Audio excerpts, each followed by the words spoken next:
Good evening. My name's Mark Heywood. I'm a social justice activist in South Africa, and I'm also the editor of Maverick Citizen. Thank you for joining us this evening for the launch of the film Good Hope.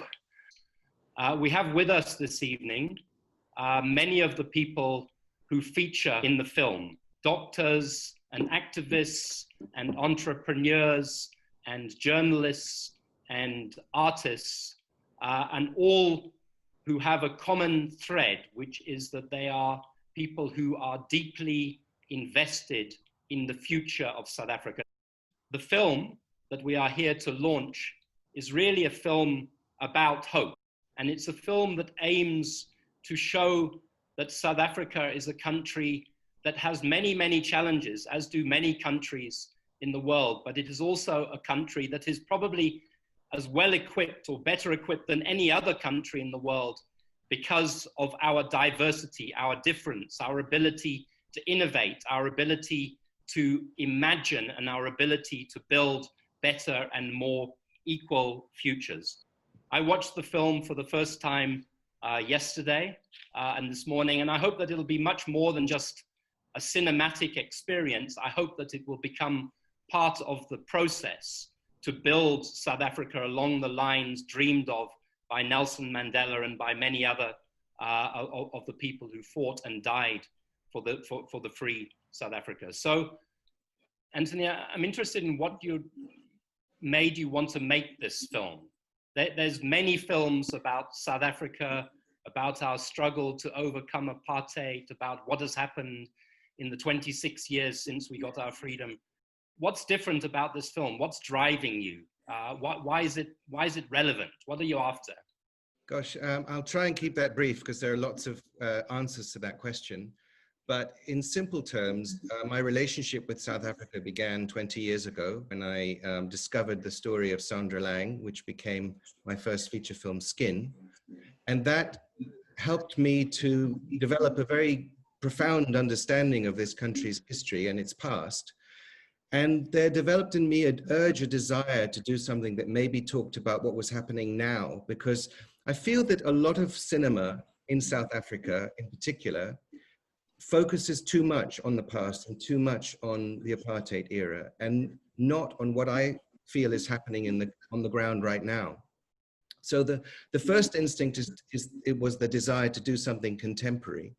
And then what made the specific idea of this was that I had been told for the last 20 years of my relationship with South Africa that it was all going to go to the dogs and that it was all a disaster story. But every time I went back to South Africa, I saw growth, I saw development, I saw good things happening. And I met extraordinary young people who I found very inspiring. So ultimately, this film for me was an exploration of why the narrative of the country seemed to be so pessimistic in the face of what I could see was huge potential. In a sense, it's a film by which you hope to inspire hope, to give people a sense of their power and agency to build the South Africa we dreamed about. Well, I think a lot of the people on the panel here, they're part of the Good Hope ethos, if you like. And it isn't so much about inspiring hope as perhaps helping to see that the glass is half full, not necessarily half empty. It's about changing perception, because the film is not all sunshine news by any means. It's not saying it's all kumbaya and wonderful. It's saying there are problems, there are challenges, but there are also solutions. And those solutions are very often in the hands of these extraordinary contributors who are the future leaders of the country. So it's about reminding people that they must not just look down, they have to look up as well. They have to look out towards the future and what's coming down the pike. Because if it's in the hands of these people, actually the future looks pretty bright to me. Great. Dr. Tlaleng Mofokeng, welcome. It's lovely to see you. Many people in the audience will know you, many may not know you. A highly respected activist, sexual and reproductive health rights, a doctor. What do you think is the basis for hope? And you participated in this film. What messages do you think that it is important to carry forward out of this film? Thanks, Mark, and hi to everyone. For me, working in sexual and reproductive health and rights, there's a lot of really tough times and tough days, in the field. I remember being a young intern in the West End of Johannesburg, and at the time, the issues of gender-based violence and femicide, as we see them being reported now, were not, as visible in the media as they are now. And I remember then a very deep sense of helplessness, and grief, for the patients and the experiences that they were having at the time. And I think without hope, I don't think I could have been in this job, doing this work still. And it's finding those pockets of goodness and joy and hope, for myself, for my patients and my community. And I think that's what keeps me going. It's that deliberate finding of joy, regardless of how hard things may be, but a real commitment though at the same time to change, the structural and the root causes of what I see as negative health outcomes, right? But a lot of it actually, requires structures and systems to work for people. And and I think for me, it's been a while since we recorded, but it's kind of full circle, because I'm now a commissioner at the Commission for Gender Equality. And every day when I go to my office, I walk past exactly where we filmed my interview at the, female prison at Constitution Hill. So there is so much of this good hope thread everywhere I go, and literally every day when I go to work, I walk past that space. And I think I'm grateful, for that consistent reminder of what hope can be for all of us. Thank you. Thank you very much. Yusuf, Randera-Rees, a lot of the film, one of the big themes that runs throughout the film is the importance of South Africa's young people. You are a young person. You are an entrepreneur in an organization that seeks to build the capacity of young people to make people realize that they can give birth to their dreams. Tell me what you think are the messages of this film, and how you would like it to be seen and to shape our future. Yeah, I think for me, the thing that on a daily basis makes me enthusiastic about the future of South Africa is the people living normal daily lives, and especially the entrepreneurs that I engage with. And it's not just young entrepreneurs across the spectrum, just people leading and getting things done, and making their little micro economies work. And we talk a lot about liberating the potential of those people and supporting SMEs and supporting entrepreneurs. But I think one of the key determinants of whether South Africa is going to be successful in the next 10, 20 years is whether we really do commit to that, and whether we can get politics and government and bureaucracy out of the way and just let South Africans really build the country, or whether we're going to stick in the way of people. I felt that a little bit myself now with the COVID response, where I felt like I knew a lot of young entrepreneurs trying to contribute, and brilliant people who had great ideas and were building things and wanted to do things, and getting frustrated because they couldn't find a gap to really be allowed into the response. And so, yeah, I think that's a massive theme for me, is that I think we have a lot of the potential, and that's what the film says, and a lot of what people are saying, but it's not, I don't think we're anywhere near taking advantage of what we've got. So we have this potential. We have to realize just how great our potential is, but we also just have to realize what a fabulous human resource base and traditions we have in this country. And that is partly what the film tries to demonstrate, and what everybody on this panel illustrates. Perhaps the last person for this segment, I can see her sitting there quietly, Judy Sikuza, a young person, the CEO of the Nelson Mandela, or the Mandela Rhodes Foundation, again, an organization, part of civil society that seeks to give birth to the South Africa that we dream of. You feature very prominently throughout the film. What's your message, and what do you think the film's message is? Thank you, Mark. I think we're at a very important crossroad as a country. And I think we can see that COVID has really revealed some of the deep structural inequalities in our country. And a big part of, I think, what we're trying to grapple with as the Mandela Rhodes Foundation is really beginning to challenge the power structures that exist in our society. And we really need to find innovative ways to share power amongst the people in South Africa. I mean, you hear statistics like 90% of the wealth in South Africa is owned by 10% of the people.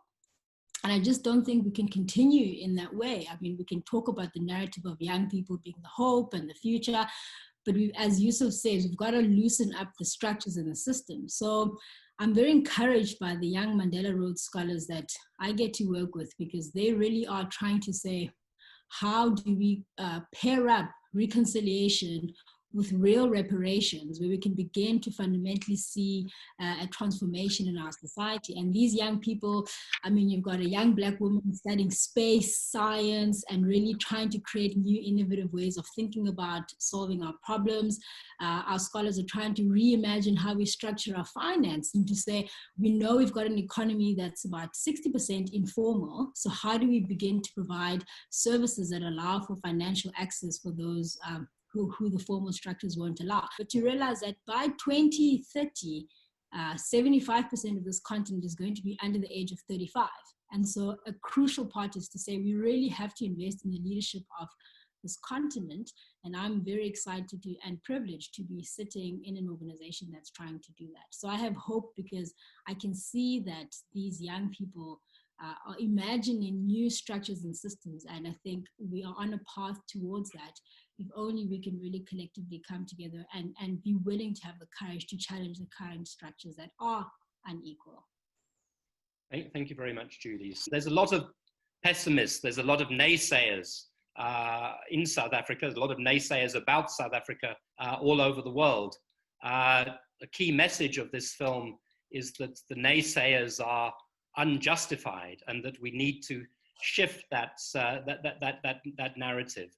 Nobesuthu, there you are. I can see you again now. You're a young person. You're an entrepreneur. You're a person who's made a go of life and made a go of business. How do you counter those messages, and how do you deal with those messages on a daily basis in South Africa in 2020 with all of the challenges that we face today? I mean, I'm in the fashion industry, and really, it's a really optimistic point of view that we're existing in right now, because the opportunities are just bountiful. Over the 12 years, we've had over 70 designers coming into our business. And I think for me, that would have never been seen in the times of apartheid. That would have never been a possibility that would have even existed for those 70 designers who are 90% Black, and they're actually exposed to a platform that is, you know, enabled mass scale for them. And I think for me, that shows that, yes, we are progressing, even though it may be, you know, it's small steps, but ultimately we are definitely moving forward. This would have never been possible before our time. Yeah, and I think people often forget just how much we have achieved. I mean, South Africa in 2020 is like a different planet from South Africa in 1994. There's a great deal still to achieve, and that's what this film is about.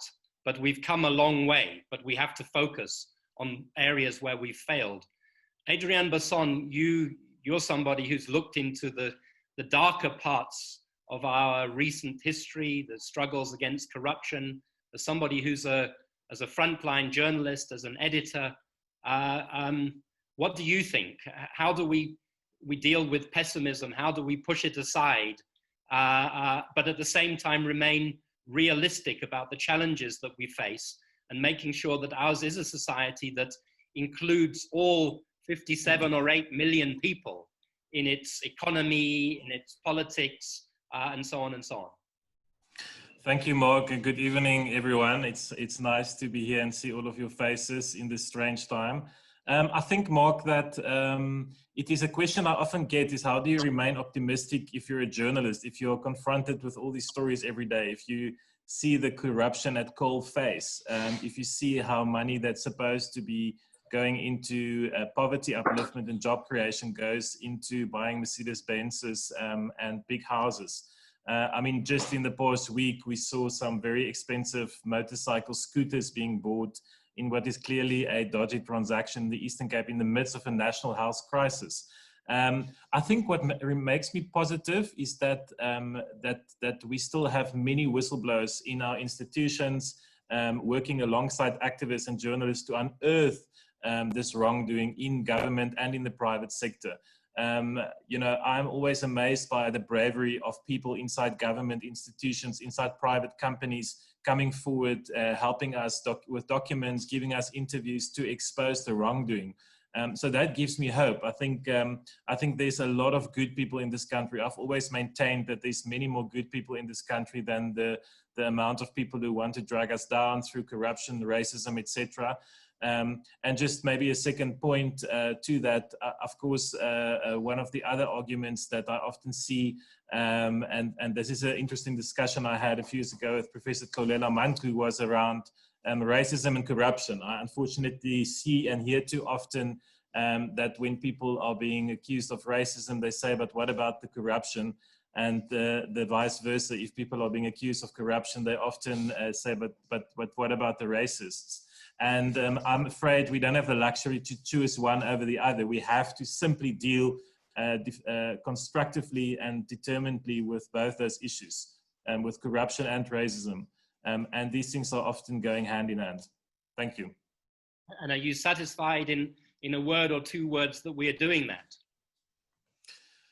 Yes and no. I think we are brave in the discussions we're having. If I look at the discussions going on in the United States at the moment in the wake of George Floyd's death and in the wake of the Black Lives Matter discussion, I think we as a country are having those robust discussions. We are not afraid to have those discussions.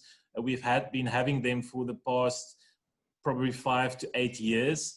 I think the Fees Must Fall and the Roads Must Fall movement encourage us to have a lot of those discussions that we started having. In terms of corruption fighting, I'm not always so optimistic that we are doing as best as we could. There has been some changes in the institutions fighting, leading that fight against corruption, but I'm sure like most of you, I'm still waiting for the first arrests and successful prosecutions. Right. Zamo Mbele, you're a psychologist. That puts you on another of South Africa's front lines. I think the deputy chairperson of the South African Depression and Anxiety Group. There's a lot of depression in South Africa. There's a lot of anxiety. There's a lot of despair. How do you square this message of hope and agency that is being carried by this film with the realities of our life in this country? Absolutely, and thank you for the question and the invitation to everybody that is here.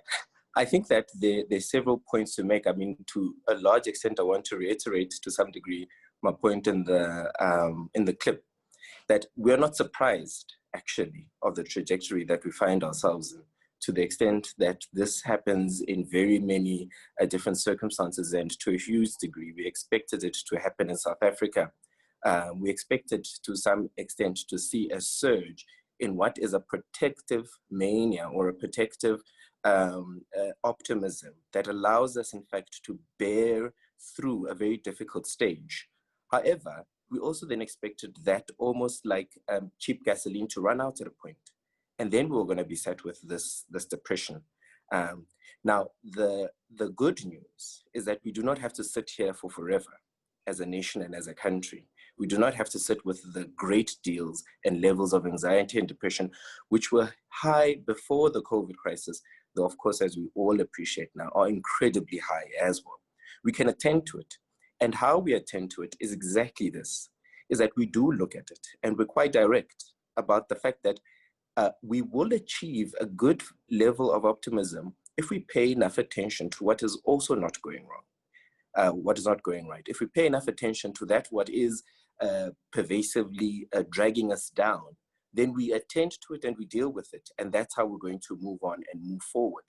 And my analysis of not just kind of the clinical, I suppose, palette of where the country is and the nation, but also just the general feel is that, in fact, we're doing well. You know, we shouldn't be frightened with knowing how bad things are, because to a huge extent, that's how we're going to help get them better too, as well. Kavisha Pillay is a young activist. She works for an organization called Corruption Watch. Kavisha, tell us what you think about corruption, and particularly about the bearing that corruption has on young people's hopes and dreams and opportunities in our country. Thanks, Mark, and thanks for featuring me in this discussion. Unfortunately, and linked to the sort of discussion before, is that young people are feeling quite pessimistic about the state of corruption in South Africa. Coincidentally, Corruption Watch has just concluded a study with young people and their perceptions of corruption, and the overwhelming majority of young people are concerned about the state of corruption in the country. They believe that it's become normalized to pay a public official in order to get a basic service. The majority of people believe that the levels of corruption in this country are extremely high. They think that over the last 5 years, corruption has gotten worse, and they have a very pessimistic view of the future, and they think that corruption in the next 5 years is going to increase. So, that is the view, and despite the sort of efforts of this administration, young people are not hopeful about corruption. And, probed with, when probed further, young people believe that corruption sort of stands in the way of them accessing opportunities. And where people want, a sort of small percentage of the respondents paid a bribe previously to get a job, a higher percentage of respondents noted that they would pay a bribe in future in order to get a job. And that has to sort of be linked to the high youth unemployment rates in the country. So, there is this, whilst the current administration has done a bit to address the sort of grand corruption in the country, it's the sort of petty acts of corruption, the normalized behaviors that's become a culture, and that's what's I think upsetting young people. But just sort of in closing, I think that even though there is this pessimism, we have a lot of work cut out. All of us here have a lot of our work cut out for us, because at the root of, young people rising up all over the world and, displaying their acts of anger, at the bottom of that anger is the need for hope. There's a hope for a just and more equal world. So even though there's this sort of state of pessimism in the way we look at our country at the moment, I think that there is a lot going on in order to try and improve that. Thank you very much, Kavisha. So yes, it's a challenge, but we've also, as I think you said, seen a major movement in this country. There's an awareness about corruption that didn't exist a decade ago, and there are people fighting corruption. Mmusi, Maimane, you've recently created a new movement, a citizens movement called One South Africa. You've been very vocal. You're a young leader. How do you tie these threads together? Corruption, optimism, people's power and agency, opportunity. A few of your thoughts, please. No, there's a lot, and thank you and good evening to everybody, and I hope you've had a great Youth Day. The thought that has struck me as well, I've been listening to the conversation, is something is good or bad in comparison to something. Now, as a macro analysis of South Africa, you have to say to yourself, how bad or how well are we doing in comparison to what? I mean, I think you could say maybe in comparison to Zimbabwe, we're doing better, but if in comparison to, I think we need to put ourselves in the right league as South Africa. If you look at developing economies like Turkey, etc., you have to say, where are we in comparison to those countries, Chile, etc.? And when it comes to the question of the rule of law, then I think there's something, despite the complication that we face, there's something to be welcome about the fact that you can have a former president of a country actually appearing in court. This is not something that we should take for granted. It's a significant, whilst you might fight the case against Jacob Zuma, when the judges say he must show up, he does show up, and he will face the music. Whereas this doesn't happen in other countries. In fact, in many other African states, this challenge doesn't take place. In Turkey, as an example, Erdogan's own actions, they have taken a different perspective. So I think there's a dynamic upon which we must rank ourselves appropriately. But at the same time, I think all of us, as South Africans, feel we could have been much better than where we are now, because the opportunities were before us. And so I think there is an internal sense of hopelessness, if I could call it that, that says we could have been. And I certainly think amongst education, we've got a challenge. I think certainly amongst execution of institutional decisions, we have a massive challenge. And I think our political system is due reform. Because frankly, I think that if you're gonna, the politics hasn't helped that sense of hopefulness, because I think politicians thrive on division, not on being able to always unite citizens and then actually encourage a vision for the future. So as I sit here, Mark, on June 16, I think that I feel like comparative to other nations in our same league, we could say we've done relatively okay, but internally, I think I can't help but feel that we've missed some major opportunities to really accelerate the advantage that we started off with. I think everybody would agree with you, Mmusi, that we stare the inequalities in the face on a day-to-day basis. We stare unemployment in the face on a day-to-day basis. We stare the health crisis. We stare the education crisis. But as you say, there are things we can be proud of. And I think one of the people who's best shown us the importance of the Constitution, we're very fortunate she joined us just a couple of minutes ago, who's a hero amongst the many heroes of our panel this evening is Thuli Madonsela. Professor Madonsela, former public protector. We just talked a little bit about corruption and its relationship with hope and agency and equality and opportunity. You feature quite a lot in the film. You featured in the film quite a lot because you featured large in South Africa. What are your thoughts looking forward on these questions? Thank you, Mark. Thank you, dear colleagues. And I apologize that I could only join now. Firstly, I would agree with Ms. Maimane that when it comes to the rule of law, we're doing quite well. And we have to thank the architects of our Constitution for seeing some of the troubles that we've gone through, because the very fact that we have a public protector and other Chapter 9 institutions reinforced in the manner they are is because of the foresight of the architects of our Constitution. And among those architects, we must also acknowledge the Constitutional Court, because when the constitutional judgment took place, the Constitutional Court judges realized that the protections were not as good as they needed to be, and we got those. I do think, though, that we can't afford to be complacent.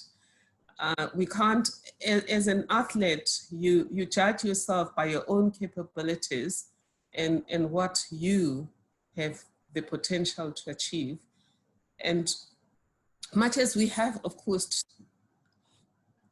a duty to consider ourselves as part of the African continent and the developing world, I think we have a higher duty than many of these countries. We have a country where people have suffered a lot, where people have hoped a lot. I spoke earlier today at 2 different events about the cues of hope versus the cues of despair that we have now.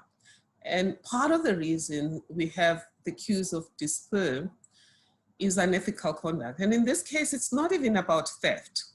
It's the unethical conduct of appointing people above their competence, who are not able to set up proper machinery, because part of good governance, for example, is the ability to manage a disaster. And as we speak right now, the people who have not received any food parcel, who haven't received any financial help, not because these facilities have dried up, just because the management system is not good enough. So when we look forward at navigating the future, we will have to go beyond just being concerned about corruption and be concerned about the ability to govern for a state that is founded on social justice. Our preamble says that we commit ourselves to establish a democratic state, a state that is founded on democratic values, social justice, the rule of law, and human rights. And we'll have to make sure that those who govern know that that's their first duty. Thank you. Thank you very much, Thuli. But let me turn to Janet, first of all.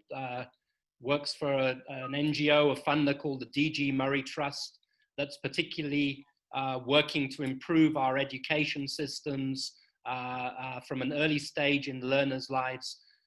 Janet, is diversity a strength at the moment for South Africa, or do we often turn it into a weakness? And much as you and Yusuf and others may point to the racism of our country, its historical legacy, as something that we are capable of overcoming, and I believe we all believe that we are, have we done enough? And is it not still a blight that holds us back, and that actually prevents the hope that we keep talking about in this film? Yeah, Mike, I think we've got a long way to go in facing ourselves and facing each other as South Africans. I think particularly white South Africans haven't come to the table in a really powerful, meaningful way to truly face what we have done, and to face the legacy of what we have done as a collective. And I think that is work that really must be done in order for us to be able to truly step into the power of our diversity. I think as long as we have these really painful wounds that are not seen and acknowledged, we can't move towards healing. I think there's such power in just the acknowledgement. I often sort of get trapped in these debates about whether we should have white guilt, and I like to say, well, we should certainly have white acknowledgement. At the very least, we should certainly be willing. I thought, the previous comment about looking deep into the fire, looking at our wounds, looking at the pain, and really being able to speak into it. And as I've learned, certainly with Judy, is and to build relationship in the midst of the fire, to find ways in which you are so enmeshed with each other that you cannot walk away when it becomes hard. And I think part of the struggle of South Africa is that although our lives are very enmeshed across class and race, often those are transactional relationships, and we haven't yet built the relationships in every single person's life in ways in which we're truly enmeshed, so that you don't have the option to leave the conversation or to demonize, or to just throw away the possibility that lies on the other side of the fire, and on the other side of the really hard work of coming to terms with what it is to live in this very traumatized place and what we have done to each other, not just during apartheid. I think South Africa is a very unique country with our slave, sort of the story of slavery in South Africa is often an unacknowledged story. The real hundreds of years of colonialism, not just the apartheid era, and all of those stories are ones we have to sit with, and we have to be willing to see each other and see ourselves in them, and then find this beautiful, beautiful hope and possibility that lies on the other side of that. Yeah, there's somewhere in the film where somebody says, I can't remember who, but being human means to be seen. And I think one of the challenges in our country is that we lose sight of our neighbors frequently. We make people invisible. Mike van Graan and Kavisha Ladiga, you're both what we call creatives. You work in the arts. You write plays, comedy. How can you teach us to see ourselves? Should we laugh more about ourselves possibly in order to understand ourselves more deeply. Kavisha, do you want to just comment to begin with, and then I'll ask Mike to say a few words on this issue as well. Yeah, well, hello everybody. Yeah, I mean, I just think to Janet's point now, I think we moved too quickly through the inconvenient narrative. You know, there's a lot of people would feel guilty, a lot of people would feel angry and so on. And I think we kind of decided, let's get on with being a country. Let's get on with economy and building roads and all of that kind of stuff. But I think now what we have is we're missing that narrative, you know, the big part that makes us a collective culture, like that gives us the collective narrative where you know, where somebody says the good old days, and we can talk about it, and they don't have to run out of the room immediately after saying that. What good old days? Where? You know, it's like we like that. You know, when a plane takes off and lands, and the kid screams because of the pressure in the air and all of that, but they don't know why. They don't know. Nobody's told. You know, I feel like because we kind of buried these facts and these truths about ourselves, and we've moved on, we kind of have these crazy problems that can be sorted out by talking about them, by telling the story, by presenting them and talking about it, by, you know, where the kid walks around and understands that it's not by choice that all the black people are maids and then all the managers and Old Mutual or whatever are these white guys. This is what happened. Because in 50 years time or 20 years time, if we don't tell the story and we don't run away from the story, that's going to be how the world works for people. They're going to be like, of course, white people know how to work on brains and black people know how to clean streets, you know? So for me, it's like that. I feel like this movie is a great, like, a thing. It's a sort of a coach to kind of go, hey, you can do it, get out there and be positive. But I feel like what we need to do is we need to not be afraid to tell the story. We need to look at each other in the eye and talk about it until we don't feel these things anymore, you know, until we are comfortable enough to continue in a more mature way. Mike, 38 plays or something like that, a prolific writer and commentator on the South African condition. Tell us your thoughts briefly. Well, you know, I've often said that as a citizen and as a parent, to be in this country is quite a challenge, but as a playwright, it's a complete and utter gift, because in our work, we kind of look for contradiction, for irony, for complexity, and for nuance. And I've also said, just in relation to your earlier question, you know, we kind of live in that Gramscian paradox of the optimism of the will on the one hand and the pessimism of the intellect. With our intellects, we can understand that, you know, there are major challenges in this country, but because we're alive, that very act of being alive is an act of optimism. And I think that for me, you know, this movie has kind of just blown me away, because I guess I come from an older generation where we might be a little bit more cynical about things. And in this, I work a lot with younger people, and you know, Mark, Daniel Richards, and I've been working with Nancy Sikakwani recently on a new one-person show. Just blown away by the incredible talent in this country. But then what makes me pessimistic is on Sunday night, a young dancer, 28 years old, is murdered, is stabbed to death by a young girl half his age. So 2 lives just completely messed up, and that shouldn't be happening in our country.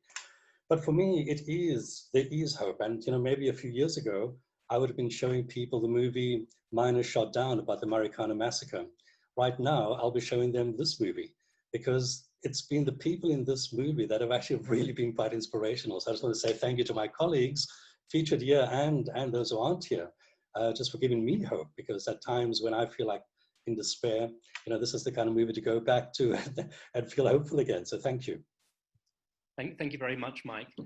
Lisa, Klein, you are successful, you're a leader in business, but aren't you in many ways the exception? And isn't the terrible violence against women, gender-based violence, inequality in almost every sphere of life, isn't that in some ways a counter to the themes and the narrative that Good Hope is trying to put across in this film? Yeah, Mark, it's an interesting point you raise. I think it was L.B. Sachs who said that sexism, in fact, is the only non-racial institution in this country. Maybe it wasn't like that. I think maybe it was patriarchy.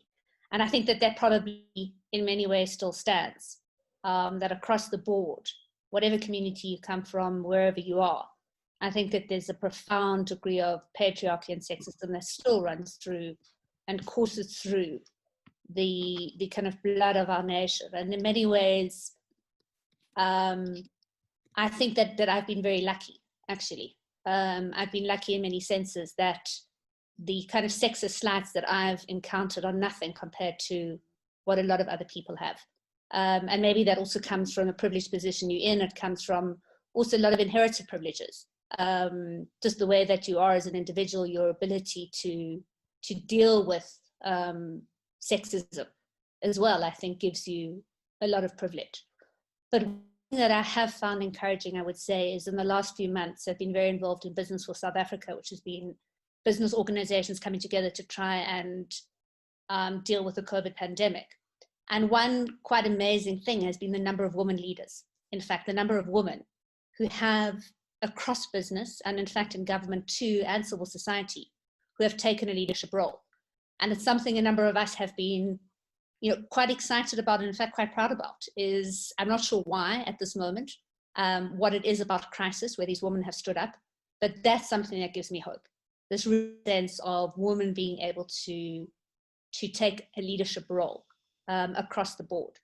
And so, I think in terms of what all my co-panelists have spoken about, in terms of a lot of it is about the power of attitude, I think, and the power of framing. And I think it's about if we try and see things through this optimistic as opposed to through this negative bias, we will invest in this country. I think that we will encourage entrepreneurs, we will build businesses, we will fight, I think, for our institutions. And that's something someone said earlier, that optimism and fighting is about optimism and is about activism. And that is something where I'm very proud to be on this panel because there are so many activists and so many fighters. Thank you very much, Lisa, much appreciated. Dr. Mofokeng, your message and how do you think we should understand this as we think about the challenges of South Africa's future? Mark, I think a lot of what needs to happen is to realize that unless we center the people in the margins, we are still not going to have a South Africa where people feel that it's also theirs. If you think of, people like sex workers who are, experiencing state-sanctioned violence because of criminalization. If you think of the women who are being arrested for selling acha just to try and put food on the table during COVID-19, right? Whereas institutions and franchises continue to work. And it shows you that even in the planning, even in disaster and non-disaster times, we still don't think far enough about people who are already living in the margins, who don't have 8 or 9 weeks to wait, for 350 rand stipend for relief. A lot of the problems in South Africa are urgent. A lot of them are about survival, right? And in my work as a medic, as an advocate, for women's rights, it's very important because a lot of our disempowerment, a lot of what makes women not thrive, it's still very much structural and systemic issues. And yet when young girls are visibly pregnant in schools, they become centered as the problem, not the rapists who are raping children. We then focus on pregnant bellies and make the problem an individual failure of Black girls and not a problem of patriarchy, lack of consequences, and of rape. So I think a lot of my work and what gives me hope is to try, and center all of these different people and all of these different narratives so that they inform policy, so that they inform program design, so they inform what the future of this country should be, because they have a really a profound lived experience that many people who are leading can't even imagine. And it's those people, I think, who should be leading and who should be in the center of all of our imagination for South Africa. So it's back to the people that we make invisible, centering the people in the margins, because the values of our new South Africa says everyone has a right to dignity. Everyone has a right to equality. Everyone has a right to life. And that perhaps will be the greatest measure of whether we have moved away from a society that kept women and Black people and migrants out on the margins of society. But crucial to our ability to do that is perhaps an area where we have failed the most up to this point. And it's an area where we need a message of hope, and where I think that we need to see more examples. Dr. Mofokeng has led in how we can bring about change in relation to gender-based violence, that we can change, we can bring about improvements. I want us to reflect now for a few minutes on education, which is another aspect of the film, and then I'm going to talk to some real pioneers. So Unathi, where do you think, I mean, education is that little front line of the school in Bishu that you work with, but it's a big front line for the country as a whole, because it's the key to our dreams, to equality. What would your message be? What do you think we should be doing? Do we need 5,000 more Unathis in 10,000 more schools, or what is the formula that we're missing? Thank you so much, Mark, and thank you so much, Anthony, as well for the invite. So a couple of years ago, I would have put up that line and said, you know, education is the equalizer and, you know, enabler. But as a recent example first, just from COVID-19, it's clearly in the last 4 weeks, you have schools that have unequal access to online learning, which has been like sort of like a default measure to catch up in the curriculum. So one, there are layers into fixing the system, and you definitely don't need 500 Unathis. The problem is structural.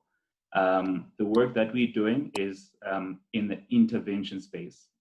So interventions are important, but we need to acknowledge that the problem is structural. So it starts at the top, the structuring of the curriculum, getting equal access for learners who are coming from rural and township communities to have the same opportunities that a child who would be coming from a private school or quintile 4 and 5 school is having as well. So our work primarily right now is to enable learners who are coming from disadvantaged communities to get at least that quality education as they're transitioning between schooling and tertiary education. And we do that by going deep in the rural areas where I come from. I'm originally from the Eastern Cape, and I had the privilege to get scholarships from as early as grade 8, right up until the University of Cape Town.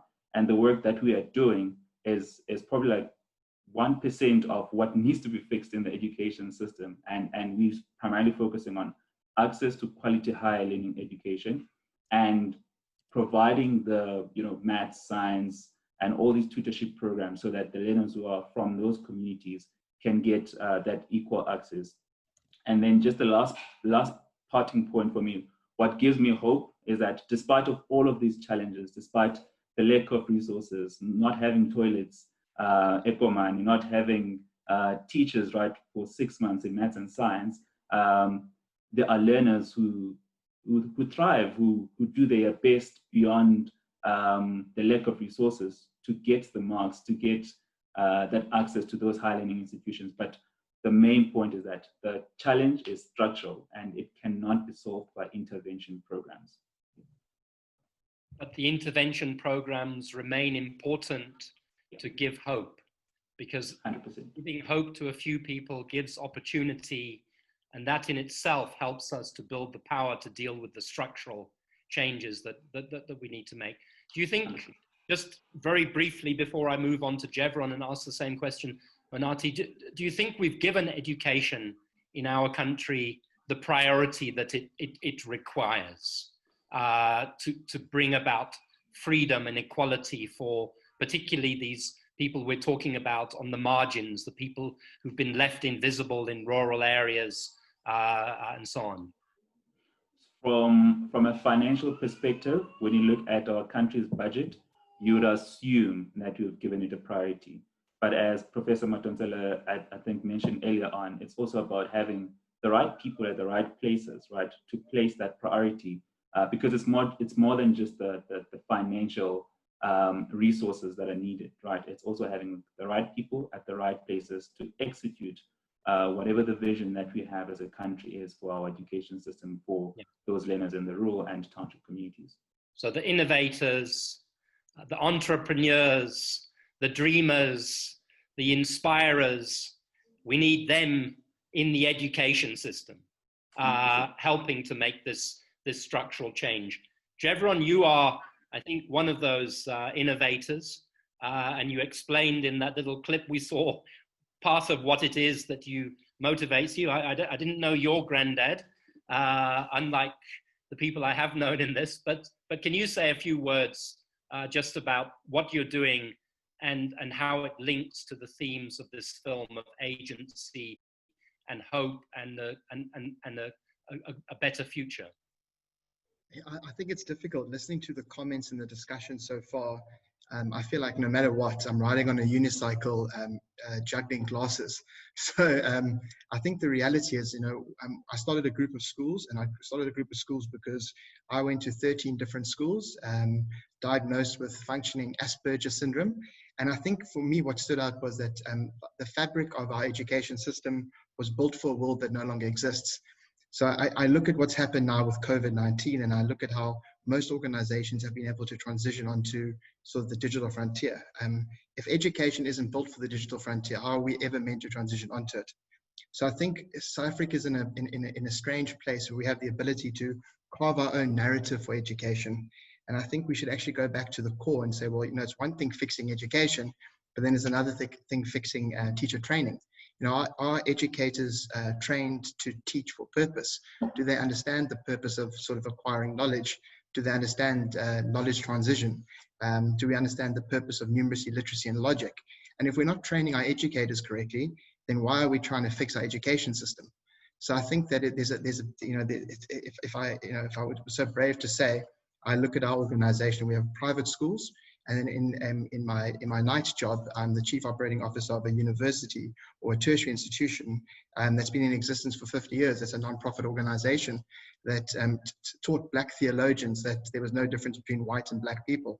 So I think for me, I look at it from a systemic perspective and say that the world has to change, education has to change. And yes, there are a lot of factors within our society that have obviously led us to the position that we're in now. But we are in a beautiful position where we can carve out our own narrative and, in South Africa specifically, and re-look at education as a whole, of the purpose of education, the subjects that we teach, and, where these children going to end up one day. So yeah, that's it from me. Thank you very much. And I'll pick up on what you said, carve out our own narrative. And COVID-19 and the crisis that it presents us with, which is particularly acute in education and will be, as Unathi has also said, gives us no choice but to carve that narrative going forward from today. It adds urgency to everything that we have been talking about. The film ends on a message of hope. If you watch the film, you'll see that it ends with stories and depictions about many of the panelists that we've been with tonight and about their work, which doesn't give a false hope or an abstract hope, but which actually provides positive evidence, proof of the power that we have as individuals in our society to change our society for the better.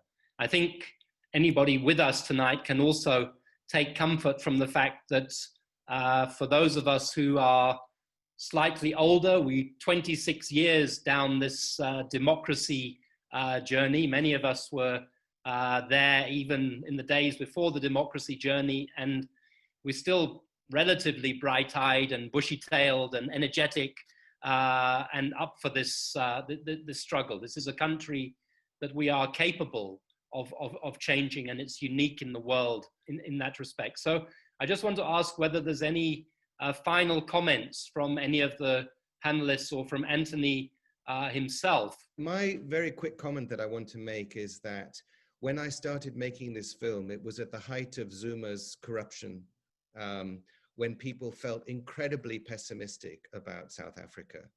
And then there was, if you like, that Ramaphoria that came when Cyril became president, which didn't last very long.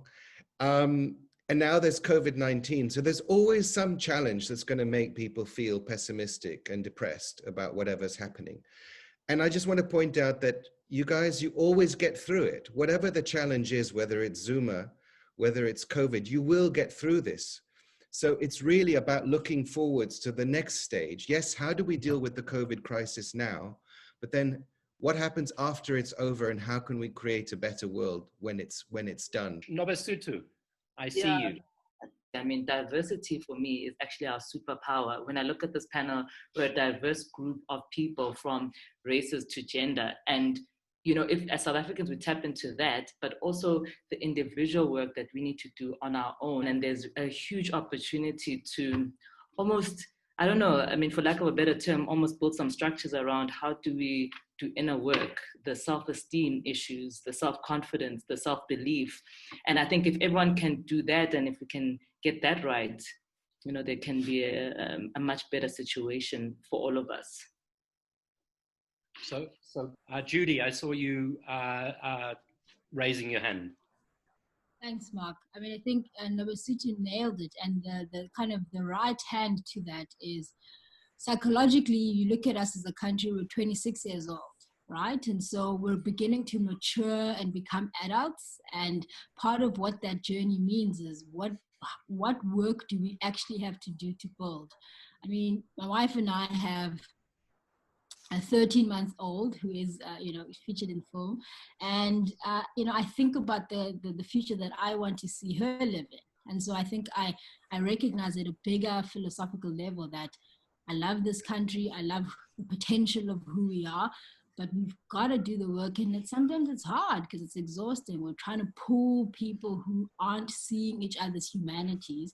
And as those of us who are sitting as leaders, we are tasked with that, I think, big task of helping us see each other's humanity so that we can believe that this country can be the country we want to live in. So we've got to do the work, guys. We've got to pull our boots up. We know we've got the resources. We know we've got the talent. And I think, as Advocate Thuli Madonsela said, ultimately, are we living to our potential? And I think all of us know we can if we can put the work in. But I'm hopeful that South Africa has the ability to step into its potential. And I'm really privileged to be with you all here and encouraged by the work you do in your different sectors. Thank you very much, Judy. Advocate Madonsela, you keep on being mentioned. Anything you'd like to say to us? Thank you, Mark, and thank you to the colleagues. But just firstly, I would like to say thank you to Anthony for this groundbreaking work. It's giving us a mirror to look at ourselves in terms of our challenges and our potential. It's also a good conversation starter. I remember a movie that was made a few years ago called Beyond the River. It was a great conversation starter, but I think the mistake we made, we didn't create conversations such as this one to discuss it and then ask ourselves, what next? And I do hope that we're going to get young people who are a constituency that both my team at Stellenbosch University Social Justice Trust and at the Tuma Foundation think are an important section of society to have these kinds of conversations. And I hope we'll have those conversations. And I do see it as having the potential to get us to discuss those difficult conversations. We do have to undo the walls we've built around us. There is hope for the society envisaged in the Constitution, but it can only come about if we break those walls and we do those conversations. And like Judy, I'm in a relationship that would never have been contemplated under apartheid. But you realize when you get into this relationship and you get into other communities and say, oh God, we're just all human with the same pain, the same aspirations, the same concerns as each other. But we need to have these conversations to find each other. And we also need to have these conversations around who should govern us and what qualifies them to do so. Thank you. Thank you very much for your contribution, Advocate Madonsela. And thank you to all of the members of the panel for each of your contributions, because in your different ways, visible, less visible, invisible, you're keeping hope alive. You're keeping the Constitution alive. You're showing the possibility of this dream that I think we all subscribe to. This film that Anthony and you have given us is it's a reflection on a journey, but it's also a marker of where we are on that journey. But what I think is unusual is that it's not a film that is about a dead past. It's a film that is about shaping the future that we are all hoping to live in. And I think what we've seen in the discussions that we've had tonight is this question of the diversity, the strengths of South Africa. And as Thuli said, you know, we need these conversations, but I think just the 17 people who have been on this panel here today, we're all pushing for the same thing. And at this point, we all still believe in the same thing. So I want to thank everybody who's come this evening. This evening has been, in a sense, an effort to strengthen and stimulate conversations, not to bring to an end conversations. And I think Anthony will agree that if the film does that, the film will have succeeded. So Anthony, I'm going to ask you as the director, the writer, whether there's anything you want to say in conclusion. And other than that, I'm going to wish everybody well, strength, health, and the ability to be your best in the difficult days and months that are going to confront our society immediately. But Anthony, you can have the last words for this evening. Well, obviously, I want to thank absolutely everybody who's here and everyone who took part in the film. Thank you for continuing to support the film, because it's not enough to make a film. It has to be seen, it has to be heard about, it has to be shared. And I really hope that you will continue to help me to share this film with others, because as Thuli Madonsela said, it's about starting these conversations and continuing to have these conversations. Thank you, everybody. Good luck and strength and power to you all and to all those people who have joined us tonight. We will see each other in the trenches tomorrow. Thank you. Good night. Bye-bye.